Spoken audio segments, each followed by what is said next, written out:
ലോകത്തിലെ ഏറ്റവും വലിയ വിമാനത്താവളം വരുന്നു, അതും നമ്മുടെ സ്വന്തം ദുബായിൽ. മലയാളികൾക്ക് സ്വന്തം നാട് പോലെ തന്നെയാണ് ദുബായും. ഒരു മിനി കേരളം തന്നെയാണ് ദുബായ് എന്നും പറയാം.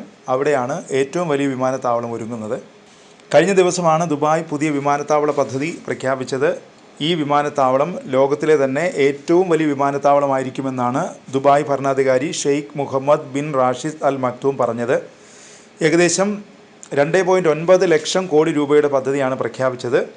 അൽ മക്തൂം ഇൻ്റർനാഷണൽ എയർപോർട്ട് എന്നാണ് പുതിയ വിമാനത്താവളം അറിയപ്പെടുക. 10 വർഷത്തിനകം ദുബായ് രാജ്യാന്തര വിമാനത്താവളത്തിൻ്റെ എല്ലാ പ്രവർത്തനങ്ങളും ക്രമേണ പുതിയ വിമാനത്താവളത്തിലേക്ക് മാറ്റും.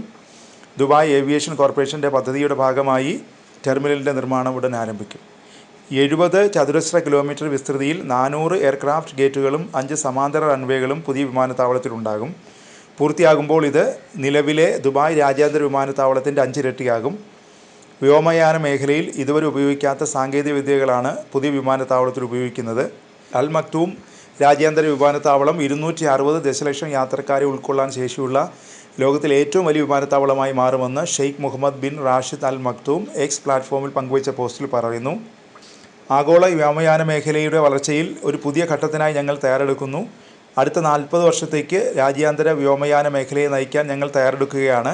ഞങ്ങൾ തലമുറകൾക്കായി ഒരു പുതിയ പദ്ധതി ഒരുക്കുന്നു. ദുബായ് വിമാനത്താവളവും തുറമുഖവും നഗരവും ഉൾപ്പെടുത്തി സാംസ്കാരിക കേന്ദ്രമാക്കി മാറ്റുമെന്നും ദുബായ് ഭരണാധികാരി വ്യക്തമാക്കി. ദുബായ് സൗത്തിൽ എയർപോർട്ട് സിറ്റിയും പദ്ധതിയുടെ ഭാഗമായി ആസൂത്രണം ചെയ്യുന്നു. ഇവിടെ 10 ലക്ഷം ആളുകൾക്ക് പാർപ്പിട സൗകര്യമൊരുക്കും.